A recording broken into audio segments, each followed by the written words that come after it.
رسول کریم صلی اللہ علیہ وسلم فرماتے ہیں تتبعن سنن من کان قبلکم، آپ مسلمانوں کو مخاطب کرتے فرماتے ہیں کہ تم بھی اپنے سے پہلے لوگوں کے طریقوں پر چلو گے، حذو القذۃ بالقذۃ، یعنی اس طریقے سے ان کے رستوں پر چلو گے کہ حتیٰ کہ بلشت کے برابر بلشت، حتی ولو دخلوا جحر ضب لدخلتموہ، اور قذہ کا لفظ جو ہے یہ تیر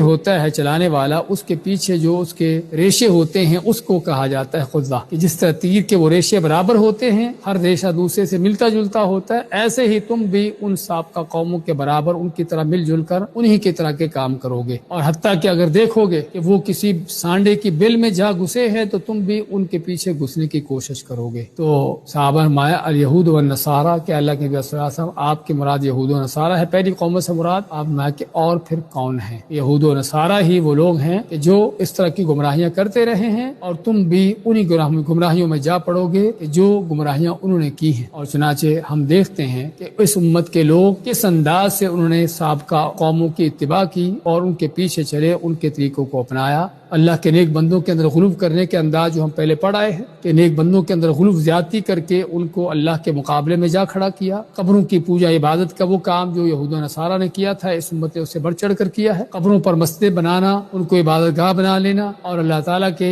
طرح طرح کے ان کو نقائص سے اللہ تعالیٰ کو ایسی چیزوں سے متصف کرنا، صفات بیان کرنی جو اللہ کی نقص کی صفتیں ہوں، اللہ کے باتوں کو، اللہ کے احکام کو پھیرنا، ان کو بگاڑنا، ان کو توڑ پھوڑ کرنا، حرام خوری کرنا، حلال کو حرام اور حرام کو حلال کرنے کے اس طرح کے وہ انداز جو یہود و نصارہ کے تھے، وہ طرح طرح کے وہ انداز اس امت کے اندر کہیں اس سے بڑھ کر نظر آتے ہیں۔ تو آپ صلی اللہ علیہ وسلم نے